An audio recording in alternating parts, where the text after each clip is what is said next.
अस्सलाम वालेकुम जी। आप देख रहे हैं यूएनएन और प्रोग्राम हमारा हम और अवाम। मैं हूं सैयदा अनीशा और आज हम बात करने वाले हैं ये जो सूरत हाल इस टाइम आपको नज़र आ रही है, जिसमें हर चीज़ के रेट भी बढ़ रहे हैं, जिसमें हम पेट्रोल के रेट की भी बात करते हैं, जिसमें हम के इलेक्ट्रिक के यूनिट की भी बात करते हैं, जिसमें जो रोज़मर्रा अशिया खुर्दनोश है उसकी भी बात करते हैं, फिर हम किराए की भी बात करते हैं, फिर चाहे वो ट्रेन के किराए हो, चाहे वो बसों के किराए हो, हर तरह की चीज़ों पर रेट बढ़ चुके हैं। अच्छा, ये तमाम तर सूरत हाल के साथ साथ जो अभी अवाम की जो एक आवाज़ है वो यही कह रहे हैं कि जब ये सारे रेट बढ़े तो जो मज़दूर तबका है वो उसकी मजदूरी तो बढ़ी नहीं रोज़ की, अगर कोई प्राइवेट जॉब कर रहा है तो उसकी सैलरी तो उतनी ही है, और इस तरह के लोग जो कारोबारी लोग हैं वो बहुत ज़्यादा परेशान है क्योंकि उनके कारोबार जो है वो बिल्कुल ख़त्म हो चुके हैं। ये वो सूरत हाल है जो इस टाइम नज़र आ रही है। अब मुल्क किस तरफ जा रहा है और सूरत हाल अब कैसी होने वाली है, कुछ बेहतर होगी निगरान हुकूमत के बाद, अब क्या बेहतर होगा या मामला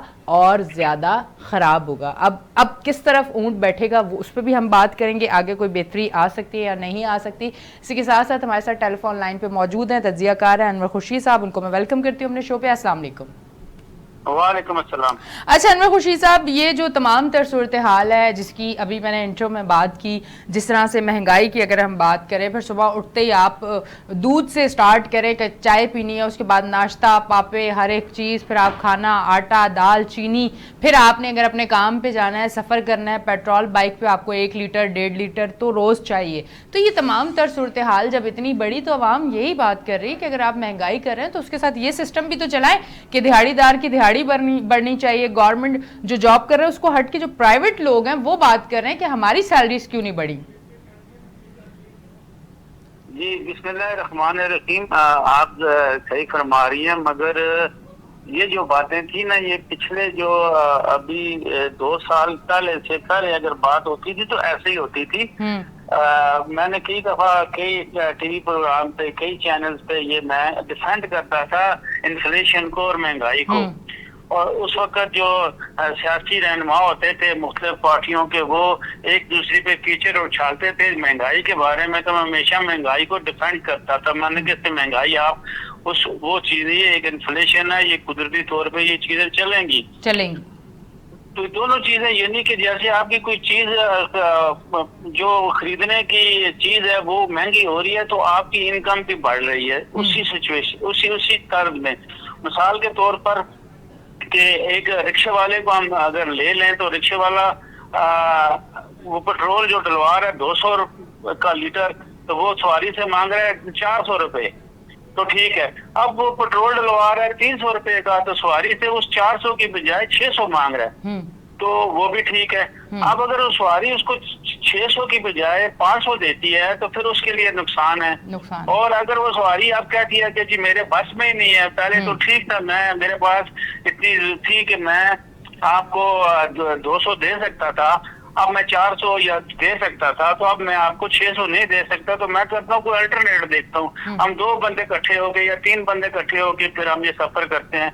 तो इस तरह से उस शख्स की जिसकी वो मजदूरी उनमें कोई कमी आ रही है। लोग कहते हैं कि हमारा कारोबार नहीं है, कुछ नहीं है, तो उस तनाजर में कहते हैं कि लोगों के पावर में नहीं रही चीजें, उनकी कुव्वत खरीद जो है ना वो कम होती जा रही है। पहले होती थी इन्फ्लेशन और इंक्रीज इन इनकम जो होती थी वो साथ साथ चलती थी। कभी आपकी चीज कोई जो आपकी तनख्वाह इनकम जो है 100 रुपए है और आपकी जो खरीदने की चीज है वो भी 100 रुपए की मिल रही है, तो अगर वो 110 की होगी है तो आपकी तनख्वाह या इनकम जो थी 108 रुपए है, तो थोड़ा सा कम है आप, या आपकी इनकम जो 112 रुपए हो गया, थोड़ा सा आपको फायदे में है। तो पहले इस तरह चलता आया पिछले कई सालों से, शुरू से हमेशा से, जब से पाकिस्तान बना है, और बाकी दुनिया में भी तकरीबन ऐसे ही होता है। मगर ये पिछले जो साल 1.5 साल गुजरा है ना, उस चीज में देखें कि आपकी हर चीज जो है वो दुगनी होगी, और दुगनी कभी भी चीज 1 साल में 2 साल में नहीं होती। आप अगर बैंक में पैसे रखवा दें तो वो आपको 5 साल में दुगने दे दें, 7 साल में तिगने करते हैं। तो वो और दुनिया में जो चीज होती है, इन्फ्लेशन होती है सारी 5% 10%, अगर वो इसी तरह उसको बढ़ाते रहे तो 5-6 साल लगते हैं डबल होने में। मगर यहाँ पे ये है कि आपके 1 साल के अंदर जो जनरली पब्लिक कहती है कि 16 महीने, इन 16 महीनों में एक साल में चीजें दुगने से भी ज्यादा हो गई हैं, ज्यादा होगी और नापैद हो गई हैं चीजें। वो कुव्वत खरीद जो है ना वो कम होती जा रही है। तो वो कभी ऐसे नहीं हुआ, इसलिए मुसीबत आ रही है। इसकी दो वजूहत हैं। एक वजह इसकी ये है कि जो चीजों को पहले रोक के रखा गया शायद, कि वो जो डॉलर या इसके अलावा अगर आप उसकी मिसाल ले लें, पेट्रोल की कीमत अगर बढ़नी थी तो उसको बढ़ाया नहीं गया, उसको साथ साथ बढ़ाया नहीं गया। अगर साथ साथ अगर बढ़ाई जाती थी, इसी तरह लोगों की जो इनकम है वो भी साथ साथ बढ़ती जाती, तो उस चीज को रोक कर रखा गया कि कुछ चीजों को, जिसकी वजह से सारे का सारा बर्डन जब उन्होंने देखा तो जैसे कहते हैं खजाने की तरफ देखा तो वो तो खाली होने लगा। एकदम चीजों को बहुत ज्यादा बढ़ा दिया। एक वजह तो ये होगी इस चीज की, और एक और वजह ये है कि अभी हम जब कर्जा ले रहे हैं IMF से, तो IMF से कर्जा लेते हैं तो IMF की अपनी जो टर्म्स हैं कि वो उसके मुताबिक हमें चलना है। वो कह रहे हैं कि इस चीज पे टैक्स लगा दो, इस चीज पे ना लगाओ, इस चीज की कीमत बढ़ा दो, इस चीज की कीमत ना बढ़ाओ। हम उसके मुताबिक तो यही काम कर रहे हैं। तो वो एक मुसीबत पड़ी हुई है कि आप उसकी नहीं मानते तो पैसे नहीं आते, उसकी मानते हैं तो वो मसला बनता है। अब लोग तो फिर अवाम का ये जो अनवर खुर्शीद साहब, ये जो अवाम ने अभी हड़ताल भी की है, जो एहतजाज किया है, ये सारी चीज़ें, फिर इसका क्या फ़ायदा? क्योंकि अगर आपको IMF की तरफ से सारी चीज़ें, फिर आप उन्हीं के साथ मुज़ाकरात करेंगे, उन्हीं से बात करेंगे, उन्हीं से मशवरा करेंगे, हुआ तो फिर होगा कुछ आगे पीछे, वरना तो फिर नहीं होगा। अवाम की तो नहीं सुनी जाएगी ना? जी बिल्कुल। एक मशहूर जुमला है, मुहावरा है, बच्चा रोता है तो माँ दूध देती है जी। तो वो जिस बच्चे की माँ ही ना हो तो उसको दूध कहाँ से मिलेगा? बिल्कुल। तो आपके सर पे तो हुकूमत ही नहीं है। इस 25 करोड़ अवाम के सर पे हुकूमत ही नहीं है, माँ ही नहीं है कि जिससे उन्होंने एहतजाज उन्होंने किसको किया है? एहतजाज करने के लिए आपके पास आपके मुंतखब हुकूमत बैठी हो, आपका वज़ीर आज़म नवाज शरीफ हो, आपका वज़ीर आज़म आसिफ अली जरदारी हो, आपका वज़ीर आज़म इमरान खान हो, तो उनकी हुकूमत हो, कैबिनेट हो, तो आप एहतजाज करते अच्छा लगते हैं। अब एहतजाज कौन कर रहा है? एहतजाज में तो वो अभी नून लीग के वजीर एहतजाज कर रहे हैं, पीपल्स पार्टी के वजीर एहतजाज कर रहे हैं, जो हुकूमती अरकान हुकूमत में नहीं भी है तो हुकूमती समझो तो वो लोग एहतजाज कर रहे हैं। एहतजाज किसके खिलाफ आप कर रहे हैं वो पता तो चले ना।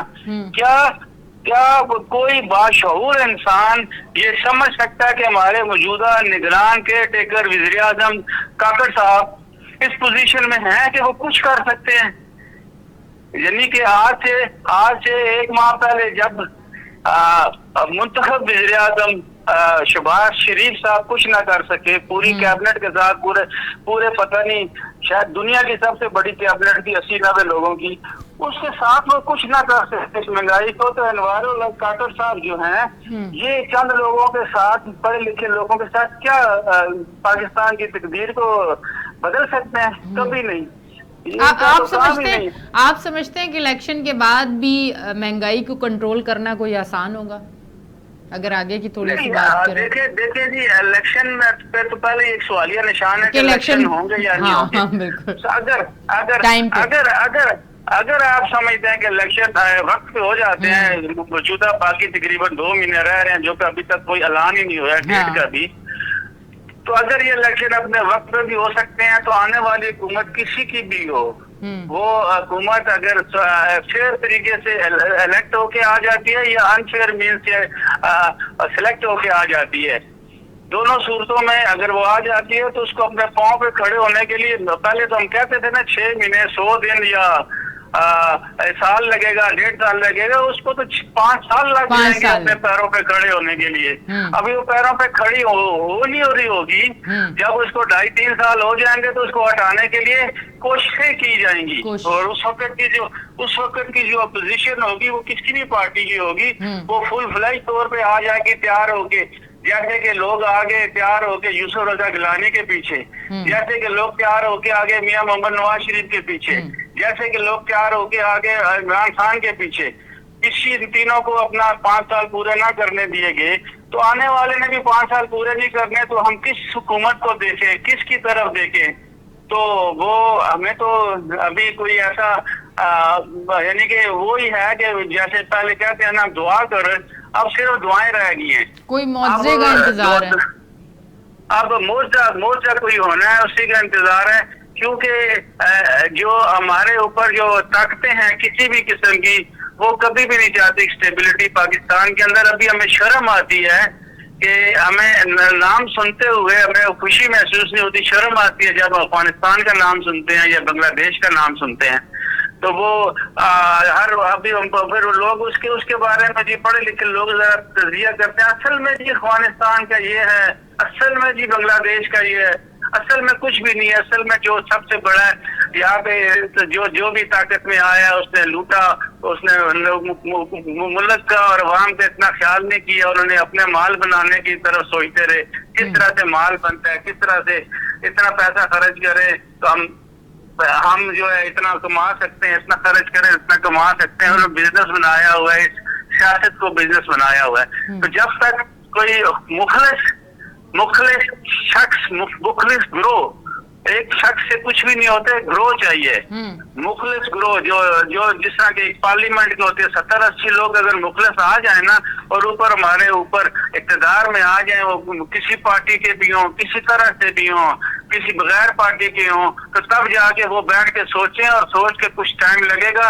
और जब तक हम IMF के और बड़े मुल्कों के जो कर्जा देते हैं उनके चुंगल से बाहर नहीं आएंगे, उस वक्त तक हमारी अवाम इसी तरह पिसती रहेगी, और जो ऊपर खाने जो कर्जे लेके हमें खिला रहे हैं, तो वो अपने फलते फूलते रहेंगे। तो अनवर खुर्शीद साहब, मैं ये भी बात करना चाहूँगी, ये आपस की जो एक कहते हैं ना, अगर आप इक़्तिदार में सियासत में तो ये तो नोक झोंक होती रहती है और चीज़ें होती हैं, ये बड़ा ये इस चीज़ का हिस्सा। पर ये जो एक दुश्मनी जो नज़र आ रही है कि एक वो अना की जंग छिड़ गई, उस अना की जंग में तो मुल्क नहीं पिस रहा। ये तो देखे ना, उन बड़ों को सोचना चाहिए कि आना की उन्होंने जंग क्यों शुरू की, कि एक दो शख्स हैं या एक दो सांड हैं, वो आपस में लड़ रहे हैं, और नीचे जो उनके दाएं बाएं आ रहा है, पाँव में आ रहा है, वो रोंदा जा रहा है। क्योंकि आपका तो जो टारगेट, आप फिर उसको तो नहीं देख सकते ना, आप फिर उस चीज के पीछे लग गया। आपने तरक्की की तरफ नहीं देखना, आपने अवाम को खुशहाली की तरफ नहीं लेके जाना, आप तो फिर आपका टारगेट कुछ और चीजें बन चुकी है ना। जी बिल्कुल, जबकि आपने एक अभी यानी कि जो है कि जो पिछली हुकूमत थी 2018 वाली, उस हुकूमत की उस पार्टी के ऊपर सारा फोकस किया हुआ है। तमाम जितने भी आपके वो लोग जिन्होंने कुछ पाकिस्तान को संभाला देना है, वो पार्टियां जिन्होंने पाकिस्तान को कुछ संभाला दे के यानी कि आगे लेके जाना है, तरक्की की तरफ सोचना है, उनकी सारा जोर उधर लग रहा है कि वो किसी तरह से वो सांड गिर जाए एक, और फिर रास्ता साफ हो जाए, और फिर हम देखेंगे कि मुल्क को हम सही तरफ लेके जाएंगे। उसी में वो जो दाएं बाएं जो भी चीजें आपकी मौजूद है ना, पहले से सही असली हालत में वो भी बिखरती जाती हैं, टूटती जाती हैं। पर टूटी और बिखरी हुई इतनी चीजों को फिर संभालना आसान तो नहीं होगा मेरे हाल से, मुमकिन भी मुझे नहीं लगता कि मुमकिन होगा, जिस तरह बिखर रही हैं चीजें। जो जिस तरह चीजें बिखर रही हैं, तो जो लोग बिखेर रहे हैं और कह रहे हैं वो समझ रहे हैं कि कोई बात नहीं है, पूरी तरह जब टूट नहीं जाती, पूरी तरह बिखर नहीं जाती, तो उस वक्त तक हम इसको जाने देते हैं, और जब पूरा टूट जाएगा हम दोबारा इसको खड़ा कर लेंगे, अपने पैरों पे खड़ा कर लेंगे। उनकी ये सोच है। तो मेरा मतलब वो सोच ये गलत क्यों कर रहे हैं, तोड़ने की कोशिश क्यों कर रहे हैं कि टूट जाए और उसके बाद हम नए सिरे से मुंडो सोटो हम इसको बनाएंगे। तो उस तरह जो सोच उस तरफ जानी नहीं चाहिए। आप एक चीज गिरती को चीज को किसी तरह मजबूती से पकड़ना चाहिए। अभी जैसे थोड़ी देर पहले मैं इंटरव्यू सुन रहा था साहब वज़ीर खजाना साहबदार साहब का, उन्होंने कहा कि जब मैं पहुंचा यहाँ पे तो हमारा जो डॉलर था वो 200 रुपए पे था, और वो 200 रुपए पे मैं उसको लाना चाह रहा था, मैं जहाज में बैठा तो वो 7 रुपए कम हो गया, और मैं अगर पहुंच के उसको मैं पक्का मुझे पता था कि मैं उसको ला सकता था, मगर कुछ ऐसे हालात थे, मुल्क के हालात थे, कुछ लोग थे जिन्होंने मुझे ऐसा करने से बाज रखा। अच्छा। और उन्होंने मलबा किसी और पे डाल दिया कि अभी 300 से ऊपर जो डॉलर गया वो मैं करने वाला नहीं, और लोग करने वाले हैं। तो उनको जो मीशत दान है, हमारे पास बड़े बड़े दिमाग हैं। सी शेख साहब हैं हमारे पास सागदार साहब हैं हमारे पास, और शौकत तरीन साहब हैं। ये सारे आपके जो है बिहार के जो चेयरमैन वगैरह सारे रह चुके हैं, बड़े बड़े स्टेट बैंक के गवर्नर रह चुके हैं। ये ज्यादा अच्छी तरीके से बता सकते हैं कि मीशत किस तरह से हमारी समझ सकती है, किसको चीज को निकालना है, किसको डालना है, कब कैसे करना है। अब वो पढ़े लिखे लोगों की सुनी नहीं जा रही किसी की भी। ठीक है, पार्टियां सबकी लाला और पॉलिटिकल पार्टियां, पॉलिटिकल एफिलिएशन अलग है, मगर वो जो बैठ के बात तो वो करते हैं ना कि ये चीज ऐसे कर रहे हैं तो ऐसे कर रहे हैं। उनको बताया जाता है शट अप, हम बेहतर है, हम कर सकते हैं। फिर हम बता सकते हैं कि किस तरह क्या करना है। जी बिल्कुल। ठीक है अनवर खुर्शीद साहब, बहुत बहुत शुक्रिया, आप हमारे साथ आज टेलीफोन लाइन पे मौजूद थे। Thank you very much. नाजरीन, आप देख रहे थे हमारा शो हम और अवाम, और हम और अवाम में आज जो है वो हमने बात की जिस तरह से महंगाई और बिगड़ती हुई सूरत हाल, और इस टाइम सारी चीज़ें जिस तरह से नज़र आ रहा है आप लोगों को, आप भी परेशान है इसी सूरत हाल पे आज हमने बात की, और उम्मीद बेहतरी की करते हैं। इंशाल्लाह ज़रूर बेहतरी आएगी, दुआ भी यही है। और हम हर इशू पे शो करते हैं, जो भी मसाइल होते हैं उस पर भी शो करते हैं, और करंट जो पॉलिटिकल सिचुएशन है हम उस पर भी शोज़ कर रहे हैं। इंशाल्लाह ज़रूर बेहतरी आएगी, मुल्क तरक्की की तरफ जाएगा, आवाम जो है वो एक अच्छे माहौल में ज़रूर सांस लेगा। अपनी होस्ट एनिशा को दें इजाज़त, फिर मिलेंगे, अल्लाह हाफ़िज़।